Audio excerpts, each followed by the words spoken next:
The Overwhelmed Brain is a proud provider of self-empowerment for your personal evolution. Are you annoyed by affirmations? Isn't it even more annoying when someone walks up to you and tells you to think positively? If you're sad, just be glad. If you're down, wear a frown. I mean, don't wear a frown. If you're blue... If affirmations feel like lies and positive thinking feels like denial, then get ready to start creating the life you've always wanted now.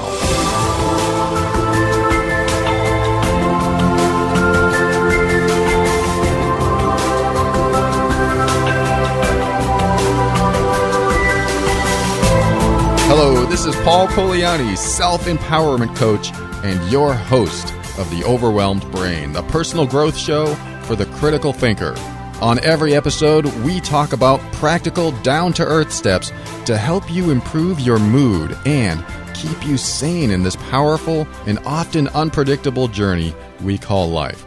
I want to help you bridge the gap between your emotions and reason, causing you to discover why you do the things you do and what you can do to reach higher levels of happiness and lower levels of stress and overwhelm.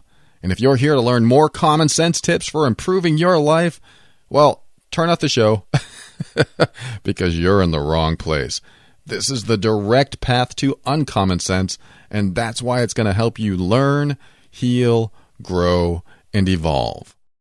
So today we're going to do something a little different, and that is I'm going to play an interview where someone interviewed me. His name is Alen Standish. He hosts the show called Inner Effort at innereffort.com. His show is about stories and the unseen inner efforts that real people use to manage the personal struggles and challenges in their lives. And I'm reading his About page here, and it says, those inner efforts can include self-coaching, coping tactics, mental tools, and other mindful techniques, and resources for a bunch of things. So one of the reasons I wanted to be on his show is because that's what I teach. I try to teach every week tools that you can use to get through some of the challenges in your daily, weekly, and yearly life, the things that you go through, your relationships, your jobs, and some of the internal struggles that you took from childhood and you still have today. I really appreciate the Inner Effort show and what he's doing over there, so I wanted to play you my interview on that show, mainly because when I re-listened to it, I realized how much I shared might actually help other people that went through a similar dysfunctional childhood. You know, if you've never heard my show or if you haven't heard many episodes, I've talked about my childhood quite a bit, and one of the things that I went through was living with an alcoholic stepfather. And as you'll hear in today's show, and Alan asks me about my childhood, is that I lived with an alcoholic from the age of 1 to the age of 20. So for a good 19 years of my life, my main adult male role model was an alcoholic. Now, being an alcoholic, being labeled an alcoholic, isn't a problem. There's a lot of alcoholics out there that don't drink, so that's not the point. The point is this alcoholic that I lived with drank every day until he passed out. And when he was inebriated, he became a problem. He was a problem. He was abusive. He was both verbally and physically abusive to me and other family members. I didn't get so much the physical abuse. I received a little bit, but compared to some other members of my family, I got off easy. But anyway, living in that situation, you develop dysfunction. You have no choice because as a child, you learn what the world is through your immediate surroundings, through the people that you have the most contact with.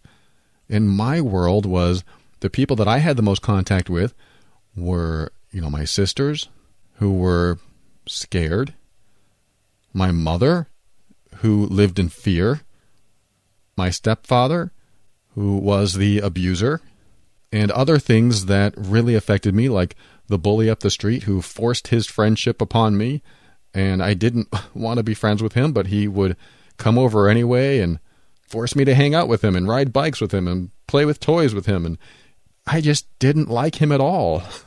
but I couldn't stand up for myself. I didn't know how to say no. I lived in a lot of fear.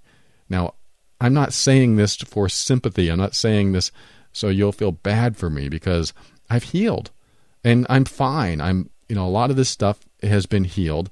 I'm sure there's some more stuff in there that will probably creep up on me sometime. But as far as I'm concerned, I have it a lot easier than a lot of other people. I have it a lot easier than my other family members who went through worse. I have it a lot easier than some of my clients that have coached with me. I have a lot easier than some of the horror stories that I've heard and read and watched online and on TV. My life was simple compared to so many other people. My life may have been a piece of cake compared to yours. But the only thing that might be relevant is that when you're a kid, when you are fearful of something, when you're afraid, you might not know where to turn. You might think that you're going to die. You might think that you're going to be in pain somehow, and you might actually be in pain. Somebody might actually cause pain to you. So as kids, even the smallest thing can cause fear. An adult raising his or her voice around you can cause fear, can cause you to hide. That's what I was doing. I would hide in my bedroom, hoping my stepfather wouldn't come up the stairs and open the door. That was scary. It felt life-threatening. And like I said, I had it easy. So I can't imagine what other people have gone through when there's been actual physical or sexual abuse in their family. And I know many abuse survivors, and they still carry some fears of some sort. And some of them have healed and have moved forward. And some of them, it seems like they're going to carry around how they saw the world as a child with them for the rest of their lives. And if that's you, you don't have to do that. I know it's easy. You just turn it off, right? No, I understand. But there is a way out. There is help out there. And I come back week after week teaching you tools to strengthen yourself, strengthen your self-worth and self-esteem, and build you up so that you're empowered so that you can get through this stuff. I hear from people almost every week saying that I said something that really helped them understand and get through something or come to a place of more peace in their life.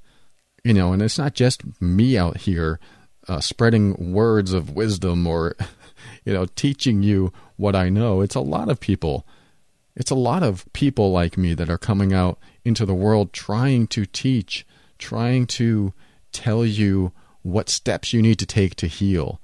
So I certainly don't want you to think that I have all the answers. Don't just listen to me. Listen to those people out there that are really making an effort to help you come to a better place inside yourself.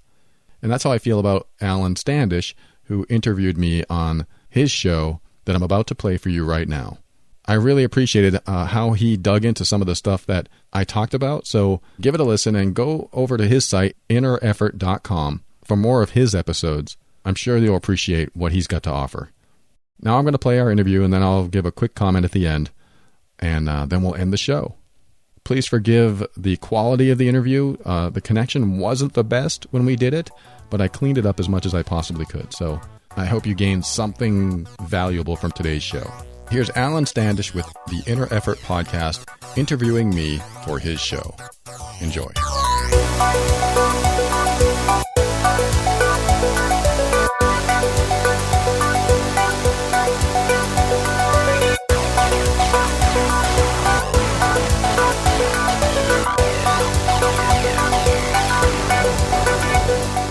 So, Paul, you're a podcaster. You're a host of the Overwhelmed Brain podcast. Really a pretty cool. See, that's what's kind of going in my mind. A cool podcast, right? Great start. And your podcast is for what you call the critical thinker. Tell me a little bit more about that.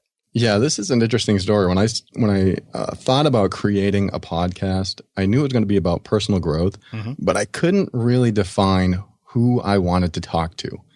And it took me a long time to figure out, all right, what audience do I want to attract? Who is my target? Who do I want to talk to? And then I realized I was overthinking it, which a lot of us critical thinkers do. And critical thinkers are very analytical thinkers. We overthink things. And I just decided, why don't I just be myself? And then I realized, wait, that's who I want to talk to, people like me. So I decided that's it. I'm going to have a personal growth show for people who are critical thinkers and just want practical, down-to-earth advice. I love that. Just practical, solid, and it sounds actionable too. People, and I've listened to a few of your shows. People can actually walk away from the end of a show and say, okay, I can try that this week or this. And I like that a lot. Very cool. Well, I had you on to kind of go into your own personal struggles and stories. You've had a lot happen in your life, Paul. Yes. Well, can you take us back and let's start going through what were these struggles? Because I know ultimately it led you to have this insight, which then led to the podcast. Well, we've all had struggles, like you said, and we've all grown up with, most of us have grown up with some sort of dysfunction in our family. And, I look at my struggles now and I go, hey, it's just not as bad as some of the stuff. I mean, if you've been around a while, some of the stuff that people have gone through. So I only can share what I've gone through. I grew up in an alcoholic household. My stepfather was in the family ever since I was 1 because my mom and dad got divorced. But he was an alcoholic every day from that point on and still is today. So that's 44 years now. So as long as I've known him, he's been an alcoholic. Now, being an alcoholic in itself is not bad, but when you become aggressive, violent, and abusive, it gets worse. So fortunately, I'm very fortunate in the sense that I did not suffer any physical abuse. But to a child, even mental, emotional, and verbal abuse is just as bad because, well, not just as bad, but it puts you in a place of creating these dysfunctional beliefs about the world and about people. And when I was growing up, I just had all of this pressure on me, as my other siblings did, with an alcoholic in the house who's supposed to be a positive male role model. And when you get all this stuff coming at you, I was just totally, I didn't know what to do with it. I would sit in my room and cry or just stay in fear thinking I was going to die. So a lot of verbal threats then too, it sounds like. It wasn't like verbal threat, like I'm going to kill you. But as a child, you don't know what's going to kill you. You just know that you're afraid. So that's where I was. I just knew that I was in this fear because we had this irrational, volatile person in the house.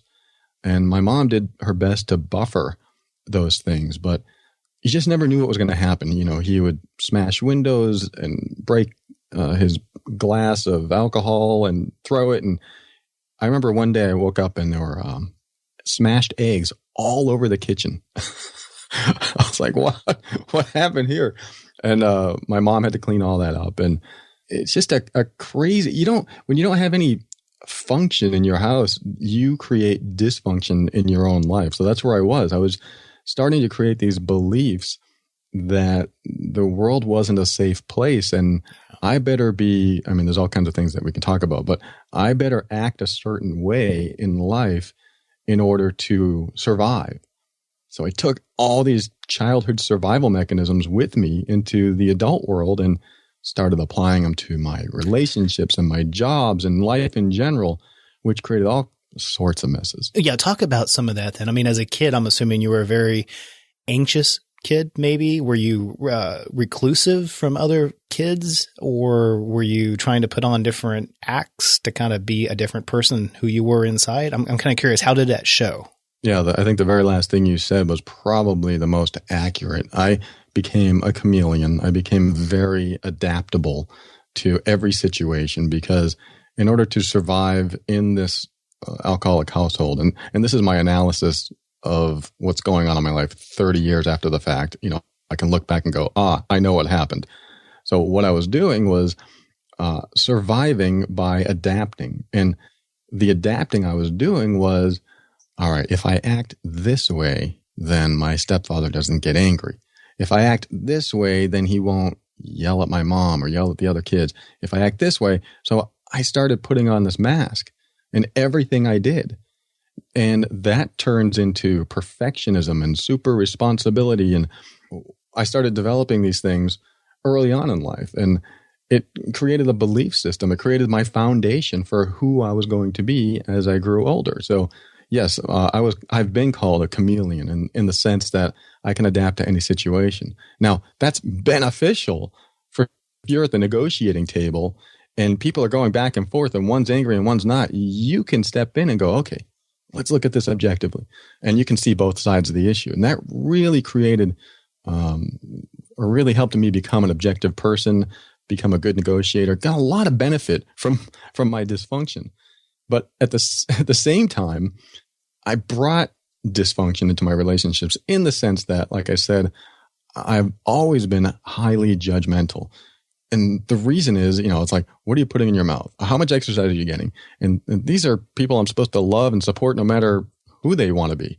But I turned my judgment against them because, if they drank too much, then it activated the survival mechanism in me. If they ate too much, it activated a survival mechanism to me because they're doing something wrong. And of course, when I'm a kid, if I did anything wrong, it became a matter of, from a kid's perspective, life or death. That makes sense. That makes total sense. So I have these dysfunctions that I have now in my relationships, and my relationships start to deteriorate because of it. And so, judgmental. Nobody wants to be judged. I was a micro judger about everything. Nobody wants to be judged all the time. They just want to live their life, be happy, walk the same path holding hands. But I was able to successfully deteriorate my intimate relationships because I was so judgmental, because I had a perfectionist attitude that you need to be perfect like me. Because when I was a kid, when I was a child, I was perfect. I had to be perfect.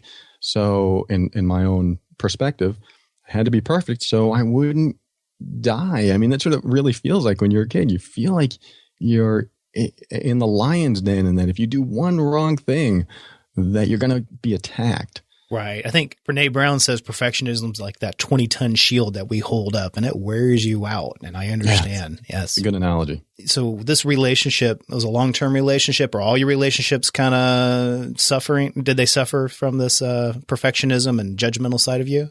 I remember my first girlfriend. I remember the first time I was I was a late bloomer. I was like 18 or 19. My first real girlfriend, a couple years younger than me. It was going great. It was just a nice, young, healthy romance, and we loved each other, and it was great. But I remember she told me one night she drank some alcohol, and I got triggered. I call them emotional triggers. I got emotionally triggered because she drank alcohol. And, I'm carrying this old belief, if you drink alcohol, that equals that you don't love me and you're dangerous. And because of my stepfather. So when she told me this, I was like, what? You drink alcohol? And she's like, yeah, what's wrong? I was like, I don't want you drinking alcohol. So I had this weird belief, like I said. But little things like that started coming into the relationship. And that relationship lasted about 1.5 years. And then she's like, I don't really want to continue this. And funny side story. I remember the first time she told me that, I bawled my eyes out. I was so highly dependent on someone else for my happiness. I bawled my eyes out when she wanted to break up with me. And she felt so sorry for me. She goes, all right, I'll give you another chance. Oh, mercy. Yeah. So that lasted about 3 or 4 days. And then she was like, yeah, this isn't working for me. So yeah, my relationship there failed. My next one, pretty much the same thing. Then I had a long-term relationship, like for 13 years. It lasted a really long time. The reason is because we were kind of equally balanced. She was kind of masculine. She was very independent. She could be confrontational if need be. And these were all the things that I was lacking. I hated confrontation. I hated dealing with things where I needed to take a stand. I get this. Yes, I totally get it. Yeah. Yeah. So I'm like, good. This woman compliments me.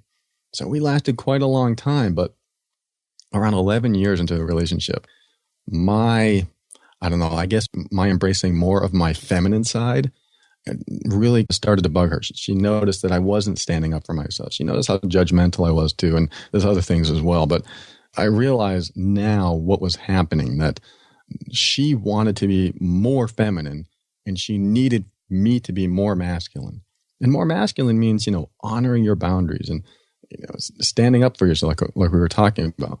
And these are things that I just couldn't do or didn't understand. I was still a little boy. I was still that scared little boy I was from that home. So that started deteriorating. And then on and on throughout relationships, throughout my life. So as you're going forward in life, are you having this observation that, man, it's me? I'm kind of the problem in all these equations, or is it still your judgmental side saying it's everyone else but you? I'm trying to understand, are you becoming aware of this as an issue during this time? Well, my 13-year relationship was my longest and still kind of holds to be the longest relationship I've ever had. And when she left, I went into a depression. I was so dependent on her for my happiness. I was so dependent on her to feel loved, to feel anything, that when she left, I felt nothing. So I got depressed. And about 6 months later, I was still depressed, but I thought the answer is to get someone else in my life. Oh, of course. We all know that one. All right. Of course, right? Yeah. So I did, and I met who would be my future wife. And again, she complimented me in ways that I needed. But this time, she was more feminine. That was what I wanted. She was more feminine.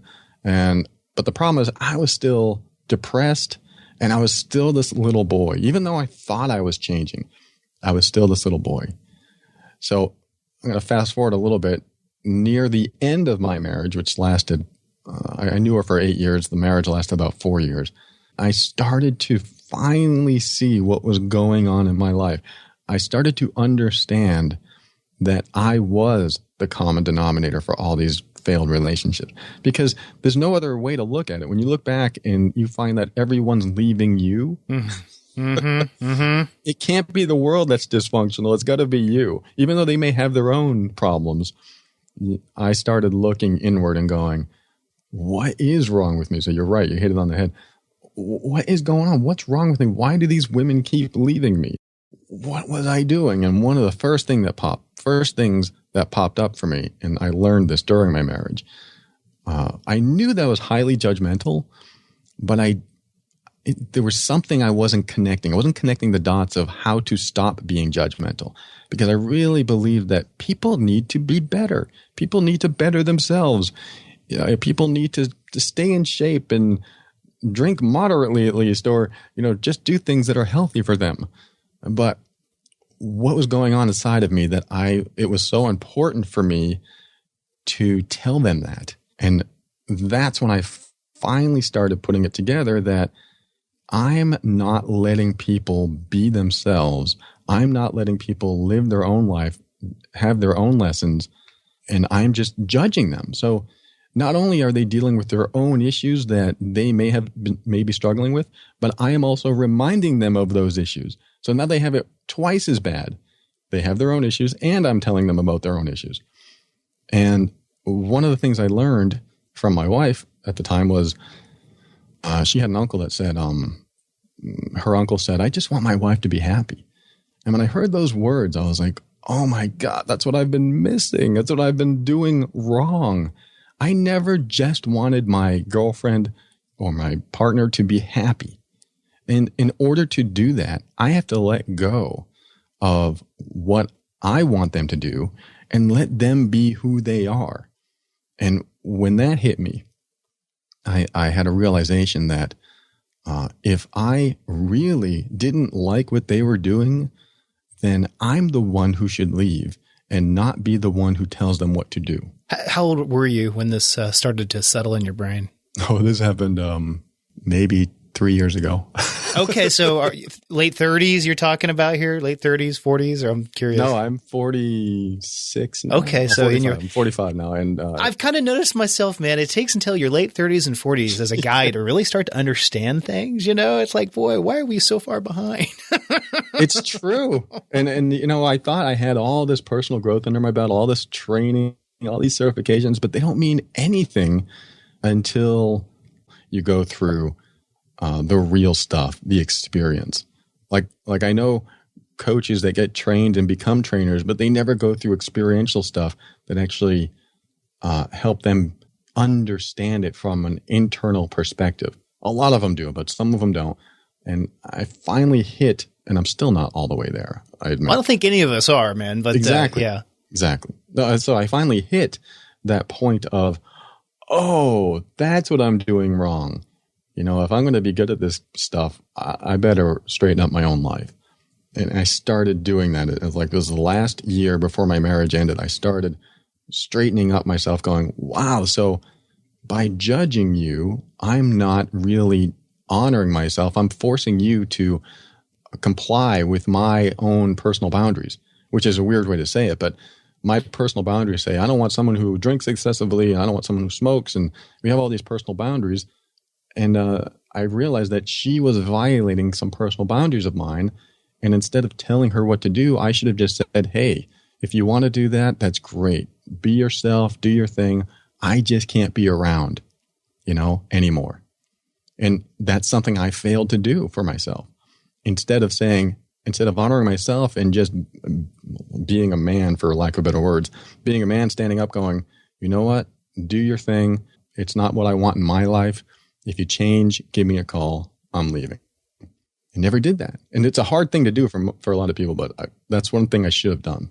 Yeah, but I've always noticed that too. Boundaries are the hardest thing. And for a lot of people, boundaries, they don't understand that it cuts both ways, right? It's your own boundaries, and it's also the boundaries and respecting them for other people. You got to have it kind of worked out both ways. Otherwise, those relationship things, they don't come together. You'll forever be the a-hole. Yeah, I honor yours, you honor mine. And if we get along after that, great. Now, that relationship, though, it sounds like you started to understand this, but the relationship still didn't survive, though. Yeah. Interesting story is that my wife started getting depressed in the relationship. She didn't know why. She was losing her passion for life. She was losing a lot of stuff. She used to be high energy. And I noticed in the last few years, we're only married for 4 years, but pretty much those 4 years, she started going downhill. She started sitting on the couch more. She wasn't working. More and more every day, I noticed that things weren't going well. And I would talk to her every now and then, but I just couldn't get through. She didn't know why. She had no passion left. And I think it was because of my constant beat down on her. I was just constantly beating her down with she had an eating issue. She would binge eat. She had a sugar addiction. So that really affected me. That triggered me. And my triggers would turn into judgments, and I would go, oh, you're going to eat that cake again, or you're going to eat this, or you're going to eat chocolate. And I didn't like it. And I didn't like saying it, and it felt bad saying it, but it also made her feel bad. And she already felt bad about this problem she had. So I noticed that afterward. But yeah, as the years went by, I think she was just feeling beat down. She was getting jaded by all of this, and she didn't know why she was feeling so jaded. She loved me and she wanted it to work, but she didn't understand what was happening until later. But a year before our relationship ended, she decided to say, you know what?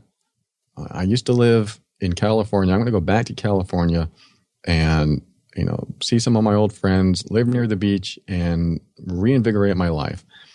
And she says, I don't want to leave you. I want to reinvigorate my life and get my passion back so that we can be together again as a happy, energized couple. And I was like, that sounds great. I said, I fully support that. It's better than sitting on the couch and letting life pass you by. So she did. She packed up and moved out, and we stayed connected after that. But shortly after she moved out, I created my show, The Overwhelmed Brain. And when you create a show like this, you find out a lot about yourself because you start talking about this stuff. So here I am talking about all this personal growth and learning about myself as I do it. And I tell you what, when someone's not in your life, you think completely differently. You think about things that you wouldn't have thought about because that person's not there to influence you positively or negatively. So when she was gone, I had all these thoughts come up, and I was like, oh, this is how I think without her around. And they were all good thoughts, and they were good thoughts to apply to my life, like stop judging her and start honoring my own personal boundaries. If I don't like something, then I stand up for it. And I made those realizations. And as I was improving myself, my judgments were disappearing, and I was falling more and more in love with my wife again. As I was improving that, I didn't know, was falling out of love with me. So yes, after she left, like I said, a year before our final divorce. After she left, she didn't realize it, but she was also falling out of love with me. And then one day she said, I don't think I love you. And I was like, huh? What? It was at the peak of me being at my best and being in love with her so much. And then she's like, I don't want this anymore. And I'm like, oh, I was devastated, but, at least I was at a point where I was strong enough where I didn't fall into a depression. I was, not dependent on her for my happiness. So it was a totally different feeling than my first long-term relationship. But yes, as the last year went by, she fell out of love. I fell more in love. And then that final blow was what ended it.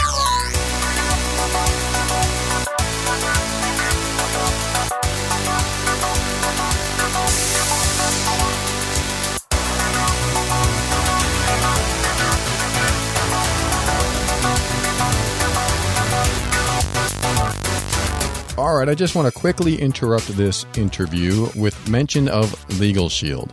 If you've been listening a while, then you know that Asha answers all of our questions about if this legal insurance is right for us. Then she usually shares a story with us of something that she's gone through, or perhaps ways that we can use this service to our advantage. And really, if this is your first time hearing about this service, let's put it this way. If you ever felt like you were powerless, and you had no one on your side and you had to tackle things alone, that's where prepaid legal service comes in handy. It's like having an attorney available anytime you need it that's already paid for.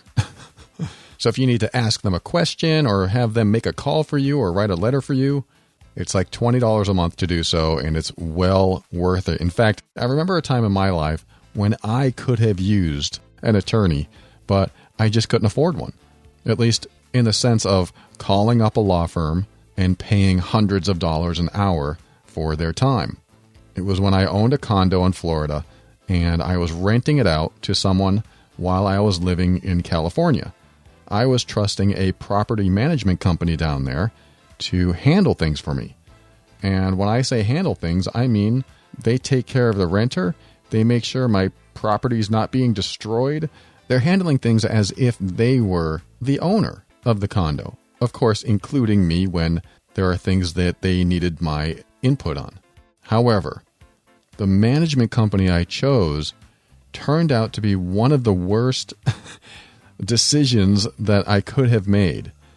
Not only did they let a smoker into my condo who apparently smoked a lot inside the condo, that I just got new carpet and new paint and new kitchen, and smoking was definitely not allowed in there. But they also turned my place into a garbage pile. They were letting things pile up and mold, and I don't even know if they had a litter box for the cat because it went almost everywhere. And on top of that, she stopped paying rent about 8 or 9 months into the lease. Now, I didn't know any of this was going on. I just thought, the property manager was taking care of things and I didn't have to worry about it. And they even physically visited her at her home, my condo, to talk to her about her not paying rent.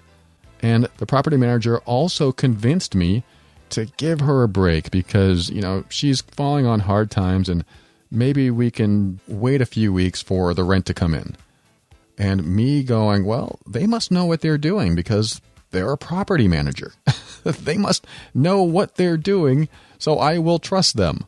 And that was a big mistake because what happened is that 2 months went by and I was starting to get nervous. And so I called the property manager and we talked back and forth over several weeks on how we can resolve this problem of her not paying rent. And there were things coming up like there was a broken window and the police were involved.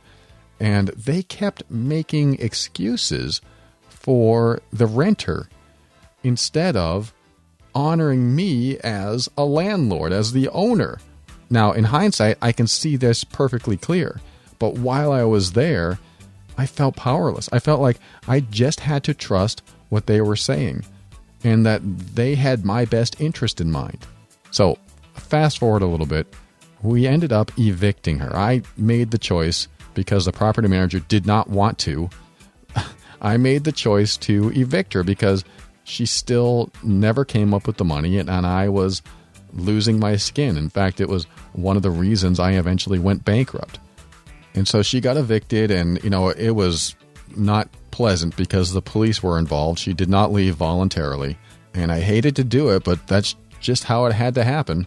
And the whole time, my property manager was not really supportive of anything I was deciding. I just felt like they were on the opposite team. It didn't make any sense to me. So anyway, the apartment was more or less cleared out, and then I worked with a realtor to try to sell it. So what she did, I gave her the key, and mind you, this whole time, I'm in California. I can't just easily drive over there every time there's a problem. So that's why I entrusted them, and it was their job. I didn't think it would be a problem. So anyway, she got evicted, and then I got in touch with a realtor, and she went over, and she sent me an email that I'll never forget. She attached pictures of what the apartment looked like. And these are pictures of what it looked like while she was there. She didn't have time to mess it up. It was just messed up the whole time. First, the whole thing smelled like smoke and the walls were yellow. Second, there were piles of garbage in the corners. And third, and most important, there was a cat inside the unit that had been there for a few days with no food and no litter box. It had to go to the bathroom on the floor. The poor thing. Fortunately, my realtor was a cat lover and she took care of the cat. But this whole scenario unfolded while I was away, and I felt like I got, excuse my language, screwed over.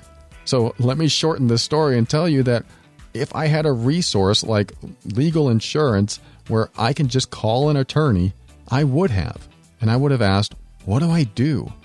It's funny, even back then, I did call another property manager, and I said, this is all the stuff that they're doing. This is not right. And that property manager wrote back and said, everything you said sounds fine to us. And I was like, what? What is going on? I didn't know my rights. So I wish I had known about this service earlier. And I just want to endorse Asha with getoutofthemess.com. And I want you to call her if you're in any type of situation where you just feel powerless, where you feel like you wish you had rights, but you don't think you have them, or you don't know how to enforce them, or you don't know what to do. This service for like $20 a month gives you the power to enforce your rights again. Call Asha at 678-355-8777 or visit getoutofthemess.com and watch a video on how this service works. Asha is happy to answer any of your questions today.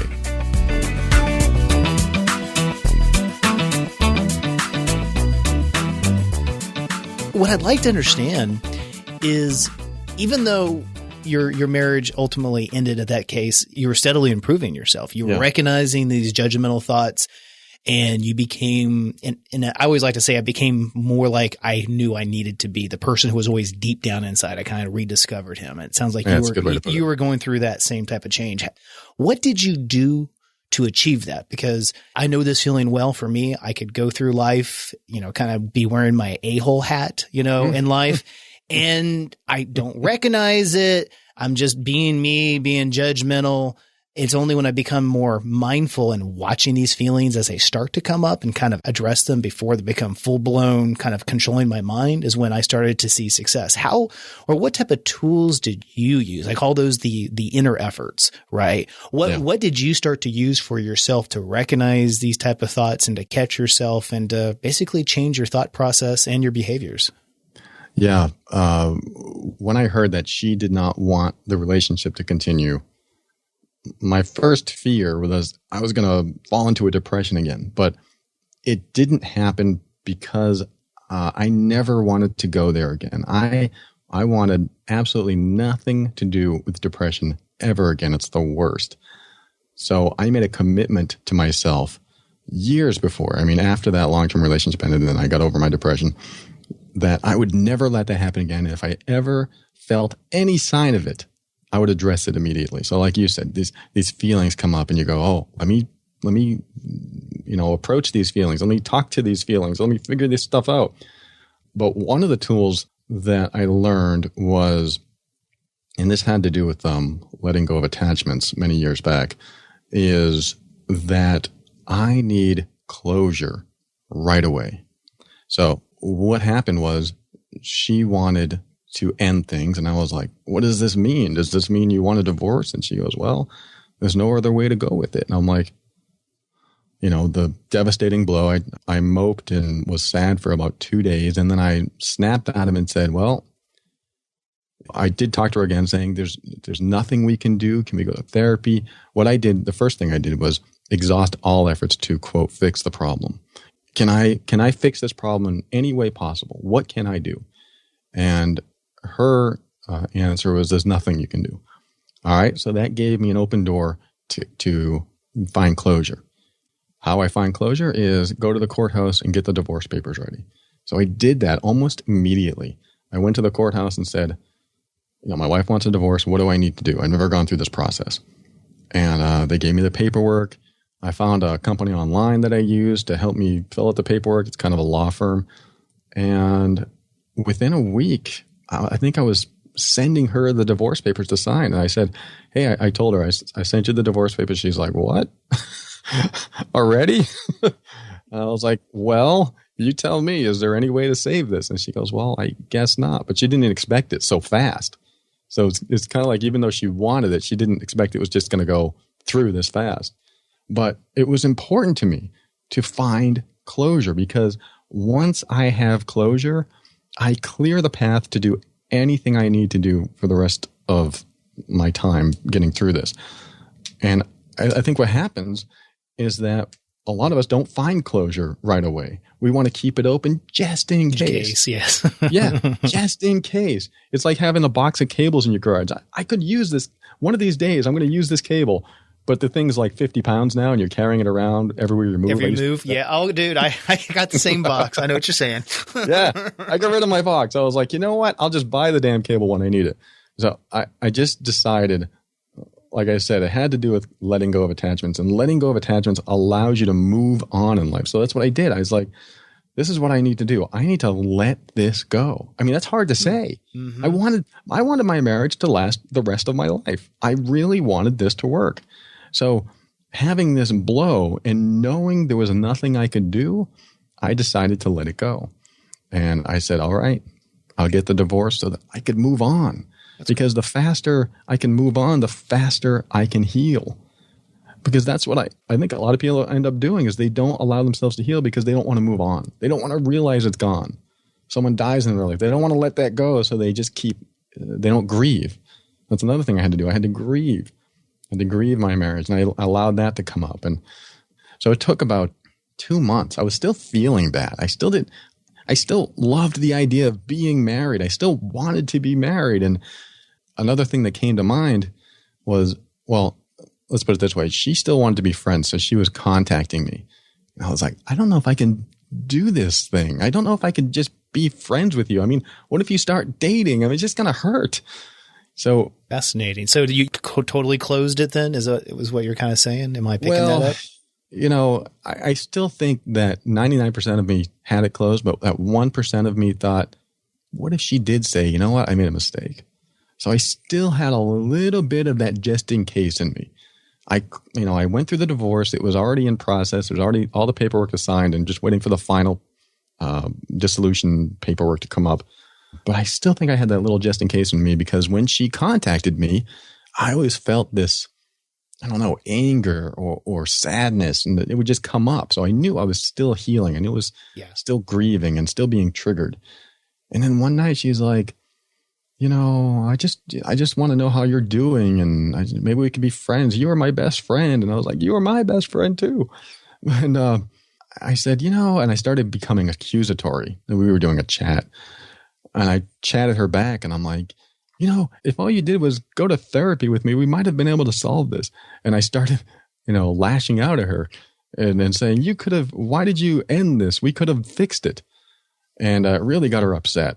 So let me ask you here then too. So the judgmental feelings, I don't mean to keep focusing in on this because but I understand it, right? Those feelings, I live that as well. I was judgment against myself. So you were taking down your marriage in essence, right? You're filing for a divorce. Are you feeling feelings of failure in your mind? I know a lot of buddies of mine that have gotten divorces, and they always say that's one of the first feelings they have is failure, and it lingers with them for a long time. Did you feel those type of feelings? Interesting. I don't think I felt failure at all, except for the part I did feel like a little. Yeah, I guess so. I never thought of it this way. I think I felt a failure, a lifetime failure of failures, meaning all my relationships ended because of something I was doing. And when I discovered that my highly judgmental self was causing the failure of all these relationships, I realized, oh, I could have kept that relationship. I could have kept that first one. I could have kept this one. She was great. And I started seeing the chain of events, or the chain of failures, really, the chain of failures in my life going, oh, I'm the bad guy. I'm the failure. When I look at the end of my marriage, I don't see it as a failure, as like, I'm a guy. I'm supposed to hold it together. I'm supposed to make things happen. But I did see a lifetime of failures because I failed to see what I was doing wrong. No, that's a brilliant way to say that. That's very good. And that's the sneaky judgmental thing in all of us, right? You almost never see it. So how did you get this judgmental side of you under control? I mean, did the feelings start to go away, or did the feelings still come up in your mind, but you knew how to either not take action on them or to let them go? Judgment, it's like such a deep part of our psyche. There's almost no words to it. We just kind of, it boils up inside of us, and then we got to learn, how to address it. What do you do now when those feelings come up? Great question. The judgment itself is not good or bad, because we all judge, the cars. How far is the car when we're crossing the street? We're judging the distance. I mean, judgment itself is not a bad thing. However, what I'm doing now, like I'm in a relationship now, a very good one, where we both, first of all, defined our personal boundaries before we even thought about dating. We just talked back and forth going, you know what? I can't take this in a woman. I can't take this. I won't be able to take this. I like this. I like this. I like this. And she was the same way. So we talked a lot, but we got into a relationship, and these thoughts came through my head of, what if she does this one day? What would I do? What if she does something that used to trigger me? Will it still trigger me? What am I going to say? What am I going to do? And so, a couple things have come up where I thought I might be triggered. I mean, it really hasn't happened in the real world yet, but in my imagination it has, where, I'll go, okay, what if she does this? What would happen? And I realized what I would do, because I went through the scenario in my mind, which I think is a great thing to do. What would I do? Yeah. I went through the scenario, and I saw her doing, I'm not going to say what it was, but I saw her doing something that I maybe didn't approve of. I would go, you know what? I think you can do whatever you'd like. And this is how I turned off my judgment. I got comfortable with the fact that they can do whatever they want. But if it violates my boundaries in a relationship, then I'll be the one that walks away. And that changes everything, because that shows that you support them. And I wanted to support her. You can support them as much as you can support them until it violates your own personal boundaries. So that's the place I came to, is like, if you do that, it's going to be a problem for me. But you can do it if you'd like. But I probably won't be around. Gotcha. So to kind of restate that back, you actually kind of rehearsed that in your mind. You thought through it ahead of time, these different scenarios, or this specific one that really you knew was a boundary issue for you. And you kind of knew the answer to what that meant. And I'm asking, did you then speak with her about this scenario? So you kind of knew how she felt about it as well? Or was it just something that, okay. Gotcha. Yeah. For example, if she did a lot of drugs in the past or something, I'm just making something up. And she goes, I might try drugs again. If she said something like that, I'd be like, hey, you can do whatever you want, but I don't like that in my relationship. I don't want that in my relationship. Even though you're doing it to yourself, it's still affecting me. So feel free to do that, but I won't be around. And so now she has to consider if that's what she wants in her life. And I'm putting everything on her going, hey, I'm not here to pressure you or judge you. I just won't be able to handle that. So I'm going to move away. I don't know if handle's the right word, but it violates my personal boundaries. I personally don't want drugs in my life, and you're a part of my life. And if you're on drugs, I'm going to see that you're on drugs, and it's going to affect me. So you can do that if you'd like, but if you decide to stop doing that one day, give me a call. But I can't be in a relationship with someone who does that. And I think that's a much healthier place to be in. They have to make a choice. Now, did you just kind of off topic a little bit, but obviously you had a tough childhood growing up. Is that something that you shared with your current girlfriend, that this happened, and just be aware these are kind of triggering events for me? Is she aware of this? Yeah, I told her pretty much everything. I'm open with all my relationships. I'm honest to a fault sometimes, in the sense that sometimes it makes people uncomfortable. I'm so honest about things. Like, what? Your stepfather did that? And I want to put it out there because I want to show people that I'm not here to tiptoe around any issues. This is what happened. And I don't talk about, I don't start crying going, my stepfather did this to me, because I've healed a lot from this stuff. So it's more factual to me than anything now. But yes, I think it helps for people to know your history. I think it helps, especially if it's still bothering you. Like, if something still bothers me, if I get triggered, I definitely want to talk about it going, I'm still not over this yet. But a lot of the stuff I've healed from and grown from. So it's a lot easier to talk about. But yeah, I've shared everything with my current girlfriend, and she has her own sordid, dysfunctional past, and we've gone back and forth. And I think it's so important to express. This is the hard part for a lot of people. Even anything that you feel ashamed of, anything you feel guilty of, anything you feel embarrassed by, I think it's so important to share that stuff, because we repress it. We stuff it down. We don't want to talk about the things that we're embarrassed about and the things that we're ashamed of. I drew that stuff up. I'm like, this is what I need to tell you. I'm ashamed I did this. I regret doing this. And I tell you what, if they stick around after that, you got someone special. Yeah. Yeah. You got someone special. You're right. Yeah. You got someone that's going to stick around through a lot more. Now, you and I we didn't know each other before we started the interview, but I could totally tell that you're owning your history. You're owning who you are. You're talking openly about judgment and in these relationships. So it's refreshing, no matter what anyone thinks about it, right? And anyone that wants to cast aspersions or whatever, it's like, well, sometimes maybe you have your own hangups with something that you need to deal with before, we talk about someone else. So I love the fact that you're being authentic and you're owning this. This is, that just kind of sets us down the right path, and you're being authentic with who you are to yourself more than anything else. You recognize, I know that chameleon word that you're talking, that you mentioned about, or being the ultimate diplomat. I understand that. And you're lost all your life until finally you're like, I just got to own who I am. And, I can change my behaviors and how I think, gradually, but I know where I came from, and you're totally owning your past and who you are. I love that. Thank you very much. I think what happens, or at least happened to me, and it happens to a lot of people, is they're sick of being victimized. I was sick of being the victim. I wasn't really a victim, but I was owning my victimness.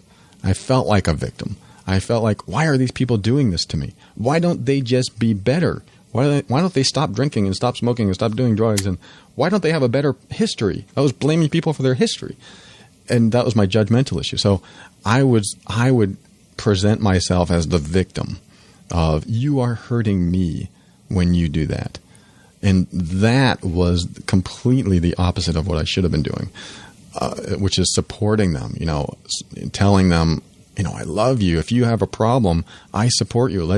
Whatever you need me to do, I'm there. But instead I was saying, you have a problem. You got to get it fixed. You're hurting me.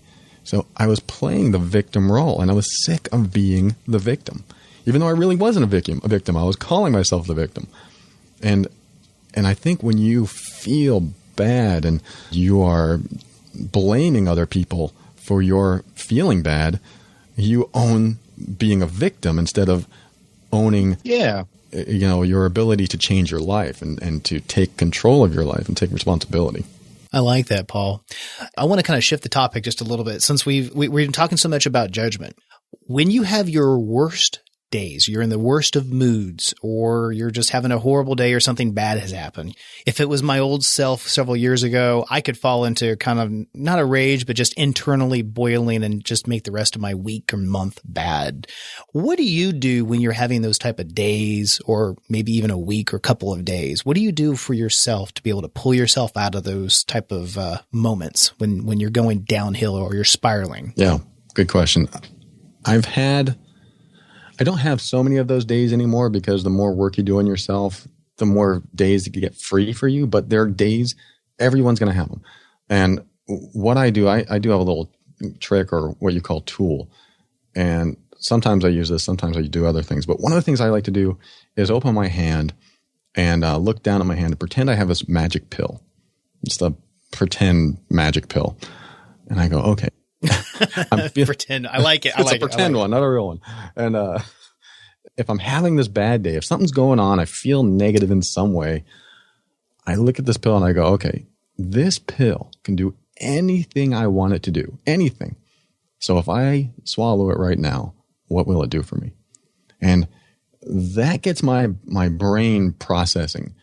And I remember I did this one day. I was driving along on the street in my truck, and I had this sadness come over me. I was like, what? Why am I sad? You know, some feelings just come over you and you don't know why. Like, why am I sad? I don't know why I'm sad. And my conscious, logical thought processes couldn't come up with anything. So I did. You don't have to do it physically, but sometimes you can imagine it, opening your hand and looking down, and I have this pill. All right, what will this pill do? If it could do anything, what would it do?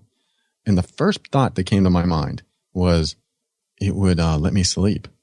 And I was like, whoa, sleep. And I imagined myself going to sleep, and I said, wow, that feels better. And just the process of imagining what the pill would do made me feel better. And I realized I haven't been getting enough sleep. So there's something that it unlocks in your subconscious thoughts because all these feelings come from deeper down inside. And so when you play that magic pill game, it pulls the answer, or pulls what you need. I've had people do this, and sometimes they'll be like, they're angry, and if this pill could do anything, what would it do? And it would say, I just want to sit on the beach today. And they may not be able to go to the beach right away, but just the thought of imagining themselves on the beach for that moment, it makes them realize the bigger picture, which is, you know what? I don't have enough me time. That could be the solution. I don't have enough me time. For me, I didn't have enough sleep.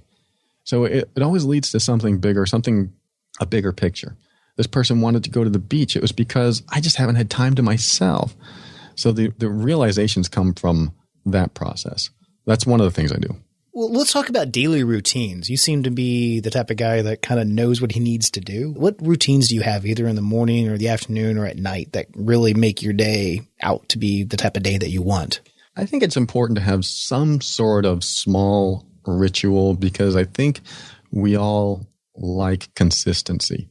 It's kind of like when you turn on your favorite TV show and you hear the intro and you go, the show is about to start. I know this intro. I'm feeling good. And you hear that intro once a week and you go, oh, here it comes again. The show's about to start. It's kind of like with this podcast. And the podcast begins like, oh, I know this intro. Here it comes, my favorite show. And I think one of the things I do is, as soon as I wake up, do all the normal stuff, take a shower, get cleaned up. I like to be clean. That's one of my rituals. But I did find something like, I love tea. I love to make iced tea every day. So one of my rituals, not every day, but for the most part, like I'll have a big tall glass of iced tea. Just that one little small thing makes me feel better. Knowing, just like the intro, knowing that tea is coming. And then sitting down at my computer, because I write like almost all day, every day. And sitting next to my tea, that just makes me feel good knowing that there's a tea there. It's a silly, simple, basic ritual. But it builds that consistency in me. It's kind of like, I don't know if you ever heard of Hal Elrod's Miracle Morning. I have, yes. Miracle Morning. He gets up at 5 a.m. and has this ritual of meditating and exercising and writing and journaling and all this other stuff. And I was like, that doesn't sound like something I could do. But I'm realizing more and more that the more ritual you have, it also sets your day up for more organization, more structure. So that's one of the things I do. Another thing I do is as my day goes on, when I get tired, because between 2 and 4, I'll start getting tired. And I don't know really why, probably because I'm not moving much at my desk. If I do get tired, I'll take a power nap. And all that consists of is sometimes I'm sitting in my bedroom and my bed is right behind my desk, and I can actually turn my chair around and just lay my head on my bed. And seriously, for like 5 minutes, as soon as I fall asleep, I'll wake up and I'm refreshed and good to go for at least another 4 hours. It's like a body reset or something. And it's funny, I'm going to talk about this in my own show this weekend, but when you can take a power nap or even a power rest, even if you're at work and you're a desk job. I used to be at work at a desk job, and I would go into the break room and close my eyes for 5 minutes and this is funny, and just imagine that I was doing something that makes me tired. They'll knock you out then. Yeah, okay. So for example, if I was working on a spreadsheet at my desk and I was getting tired, I would go imagine myself working on that same spreadsheet. Even though you're supposed to get away from work, but it actually helped. Yeah. Just like that's different, I admit. Yeah. If you're driving along on the road, you have a commuting job, or you're traveling or whatever, and the drive is making you tired, I'd pull into a rest stop and imagine myself driving, and I would fall asleep. And it really helped. But I've noticed that I was just reading about this too, these power naps do reset your system for at least a few hours. So that's another thing I do. I don't have a consistent at 10 o'clock I do this, at 12 o'clock I do this. I just listen. This is one of the most important things for me. I listen to my body. I listen and feel the feelings that come up in my body and go through a process of, what do I need right now? What do I need? I think that's the most important ritual you can do every day, is when this feeling comes up. What do I need right now? Oh, I haven't eaten all day. I better eat. What do I need right now? It's the same idea as the magic pill. So that's what I do throughout my day. That's kind of what my rituals consist of. So if you're to look back at all these struggles in your past, it sounds like you had a lot of ups and downs, maybe some more downs than ups, and you sound just very even-keeled and comfortable in your skin. What's one word that you would describe this transition, this transformation? I love to use the word evolution. There's enlightenment, but I don't think I'll ever be there. But evolution, if I can evolve from the person I used to be yesterday to this new person today, then I'm that much farther along. So I really feel like I'm going through evolutions of just improving myself every day. And I believe I can gauge that evolution by my emotional triggers. What triggers me? And do the same things that trigger me from the past trigger me now? And if they do, I have not evolved. But if they don't, or I found ways to work with them and deal with them and process them and let them go, then I have evolved. So I love to use, I think that would be a good word. I probably should post that on my computer monitor. Evolution. I know. I like it a lot, actually. It reminds me, I'm a writer as well. And, I'm all about the drafts. The first draft's going to be crap. The second draft's going to be crap. The third draft, but it's going to be a little bit better, right? And it evolves over time. And then suddenly your final work is similar to what you started off with, but way different and way better. And the word evolve fits that as well. So I like that word, Paul. That's great. So you talked about magic pills, but what if you had a magic time machine that you could go back into the past, and you could go to any moment in your past and have a quick 1-minute conversation with yourself? What would that moment be, and what would you tell yourself? That's a lot of power. But you only have 1 minute to say something. And I'm just kind of, as we're wrapping up the podcast here, sometimes as we reflect back in our lives, we always think, I wish I would have X, or I would have known X. What would that be? And when would you wish you could have told yourself that piece of advice? That's good. I actually teach kind of a process like this where you visit a traumatic event in your past and you are there in the room with your younger self, guiding you through it, saying, I'm here for you. You're going to go through it anyway. So it's going to be over soon. And then I sat with myself. You sit with your younger self and you say, okay, you know what? I love you. I'm here for you. Whatever your younger self needs to hear. So I love the idea of going through time in your mind. I love the idea of this question. So your question is, what would I tell myself? What could I come up with? And that's a tough one, because in order to evolve, you kind of have to go through the struggle. You kind of have to go through the adversity. Experience brings wisdom, and without the experience I went through, would I have this wisdom? So I think if I was going to go back in the past, this might be a good one. And this is going to be totally not personal growth related. No, go ahead, man. You're going to say bet on what? No, come on. No. I really wish, there were a lot of times in my youth that I had opportunities to explore, this is going to sound weird, my sexuality. As far as, because I started late in life. I think there were times I was so either embarrassed or self-conscious about my body, about who I was. And I was just so self-conscious as a youth that I was afraid to have sex. I was afraid to explore my sexuality. And I would probably go back and tell myself, you know what? Nobody cares. Nobody's thinking about that. You think about that when you're older and you start getting wrinkles. This is the time when you're young, you can enjoy yourself and have fun. And I just think I held myself back because I was so embarrassed. I was just scared.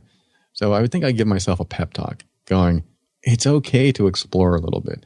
And I know it's odd advice to give a kid. I wouldn't give that advice to my own kid. But I'm like, okay, you're reaching 16, you're reaching 17, and you're still afraid to explore further than kissing. So as odd as that sounds, that's what I would do, because I think sexual dysfunction was a big issue in my life.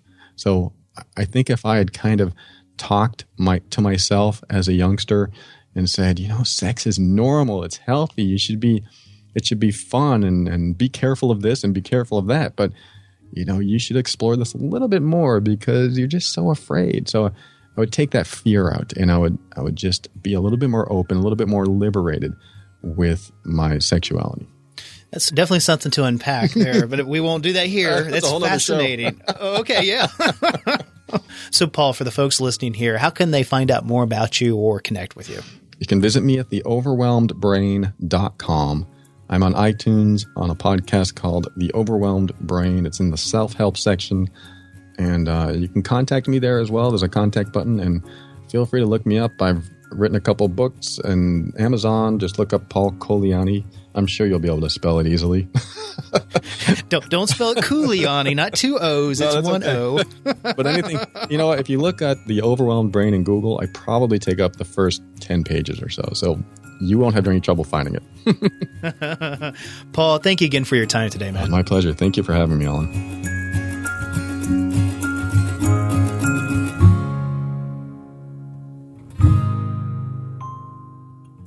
All right, there's my interview with Alen Standish with InnerEffort.com. It's the Inner Effort Podcast. And I will admit to you one thing. At the end of that interview, when I re-listened to it, I felt a little squeamish about talking about me going back in time and giving myself a pep talk about my sexuality. And I felt squeamish because it's a real personal thing. It's something that really doesn't need to be known in the world, but I decided to leave it in during editing of this show because sexual dysfunction became most prevalent in my life during depression. And I learned something so valuable while I was, to be quite frank, impotent for a period of time. I was impotent during my depression, and I really thought, and I did my research, I really thought that I had a physical problem. And a lot of the stuff I read online said that impotence is mainly a psychological problem. And I was like, that's impossible. I know how I function. I know that I can function because I've done it in the past. But I did decide to explore it. And no matter what I did, no matter how much emotional growth that I did, I was still having trouble in that area. So as I was able to start expressing some really authentic, really hard stuff from my past and letting it come out in tears later on when I went through some real personal growth before my marriage, my sexual functionality came back slowly. I mean, for a period of time, I really believed I needed to see a urologist. I really believed it was a physical problem because I could not really sense the emotional problems that I was having. But what I noticed is that when I connected with more and more of my emotions and I allowed these tears to come out, what I call the outward expression of inner feelings, our emotions, when they come out of us through expression of some sort, we're releasing the obstacles that prevent, and this is going to sound a little woo-woo, energetic flow in our body. I went through this personally. I can attest that this really happened. As I let more and more emotions out, as I expressed myself more and more, some truly hard things to express, like my hatred for my stepfather and my fears about being a man in the world, and I really started honoring my personal boundaries and becoming more self-confident. When this stuff happened, my body changed. My body followed through, and the flow of sexual energy started to happen again. So I became a true believer that when we have some sort of emotional block inside of us, we have physical blocks too. We cannot do things physically. Sexuality is basically a big amplification of the emotions that we want to feel. And if we have a lot of negative emotions stuck in our body, we're not going to be able to feel a lot of these positive emotions. And our sexuality is supposed to be a positive thing. It's supposed to be enjoyable. So when you can't even have an enjoyable emotional experience, when you can't even experience happiness or at least some sort of satisfaction in an internal way, you may have trouble experiencing it and expressing yourself in an external way. So again, I was squeamish talking about it, but I thought it was important enough to leave it in because it is something that many of us will experience at least one time in our life. And the reason I would go back in time and give myself that pep talk isn't because I wanted a lot of sex or anything like that. It was because I needed to get over the fear I had of my sexuality, because I brought that fear into my relationships, and intimacy was awkward in my relationships because I was afraid to ask for what I wanted. I was afraid to explore things. I just had a general fear. And I figured if I didn't have that fear, then my relationships would have been a lot smoother. They probably still would have ended the same way for the same reasons, but I think things would have gone a lot smoother for me in that department. So there you go. Tell all your friends and family that I'm revealing all my deepest, darkest secrets, and hopefully you will understand why, and that I prefer to talk about what might be uncomfortable so that you can feel comfortable talking about it. Because when you can talk about it, when you can express it, you can get it out of your system. Talking about it for me right now, because I felt a little squeamish, helps me get it out of my system, helps me express what's going on inside of me so that it doesn't block any flow of whatever energy I have going on inside of me. Because I look at it this way. When we have an emotion, we have a feeling. When I get angry, I feel it in my stomach. When I get sad, I feel it in my chest.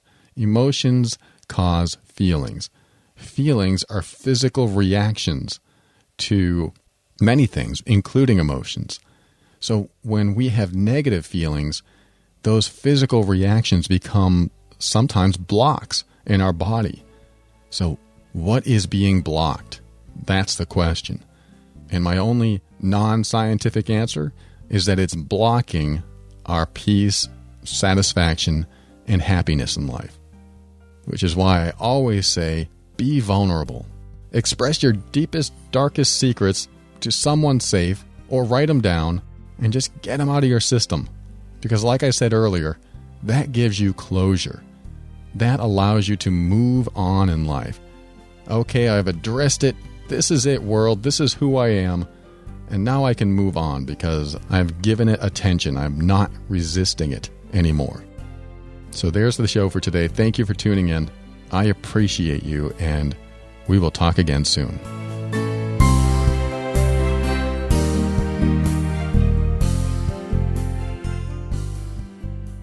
Thank you for listening to another episode of The Overwhelmed Brain. A real quick message to Kim in California. Well, I believe you're in California. You reached out to me through the new chat feature on my website about coaching, but the chat wasn't working right, so I never got the message until later. By then, you were gone, and I didn't have your email address. So, Kim, if you're listening, send me an email to paul@theoverwhelmedbrain.com, and I'll be happy to talk to you about coaching. I want to thank Asha with getoutofthemess.com. If you want to be able to contact an attorney to ask a question or even make a phone call for you, you don't have to pay hundreds of dollars an hour. Just pay $20 a month. And don't tell anyone I told you this, but you can opt out at any time. It's not a payment plan. It's a monthly service that you can continue using at that rate or not. And I share that with you because Asha has been using it for 8 years because she simply finds new ways to use them all the time. She's not found a reason to ever stop using them. It pays for itself 10 times over the very first time you use it. So give Asha a call and ask her if this legal insurance is right for you. If you're in the U.S. or Canada, call 678-355-8777 and talk with her today. Or visit getoutofthemess.com and check it out. I want to thank everyone who has purchased a book or a worksheet or used the Amazon link to shop as you normally would, which gives us pennies for every dollar you spend. It doesn't sound like much, but it does help. It does add up. Your contributions and shopping habits are making a difference, so thank you. I also want to thank Kevin MacLeod of Incompetech.com for some of the music transitions in The Overwhelmed Brain. To close the show, I think I want to say that one of the most important points today was on judgments. How many times do we judge others? What they look like, how short or tall they are, how skinny or large they are, or the clothes they wear, or the place they work, the friends they hang out with, and so on and so on.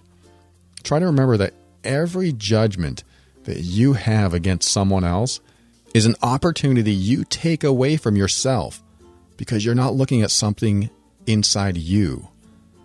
The time you take to comment about someone else is time you'd rather not work on yourself, whether consciously or unconsciously. Now, I'm not judging you when I say this. In fact, I still catch myself every now and then saying something like, "Really? You put big tires on a Honda Accord? That looks ridiculous. You really think that looks good?" And then I reel myself in, remembering a time when I cut up a blanket that had a cheetah pattern on it, and I turned it into car seat covers. I also had a giant speaker in the back of my car so that everyone could hear me coming. I think back to some of the really childish stuff that I did, and I remember that I was a child back then. Sure, I might have been 17, but I was definitely still acting like a child. I was more carefree and more ego-driven than ever. And what I believed was cool was probably ridiculous to some 40-year-old person looking at me, thinking that I'd never amount to anything. Well, I amounted to something, so that must mean that the judgments that I hold against others are really just meaningless and can't predict who they're going to be in the future either. They can't really even define who they are now. Judgments are just interpretations of what I see and experience, and really don't represent reality at all. Everyone has their own story and their own reasons for doing what they do and being who they are. And some of the people that I've judged, and maybe you've judged too, have had a pretty hard life. And until you understand what they've been through, you'll never have the whole story. I've met adults that were acting very strangely, and I thought they should know better, until I found out why they were acting strangely. Not all of us have a perfect past, and some of us have been downright beaten up in many ways. So we don't always have all the resources we need to thrive in the world. Completely normal people are few and far between. And I say that in the sense that we all have something that we need to improve upon. you are fully functional, and you can improve in one or more areas of your life. And that's actually a good thing, because once you have it all down, there's no more reason to be here. So feel good that you still have work to do. It's what will drive you and keep you moving forward. So, with that, open your mind and step into your power and be firm in your decisions and actions so that you can create the life you want. Always take steps to grow and evolve. You are powerful beyond measure. And above all, and this is something I absolutely know to be true about you, you are amazing.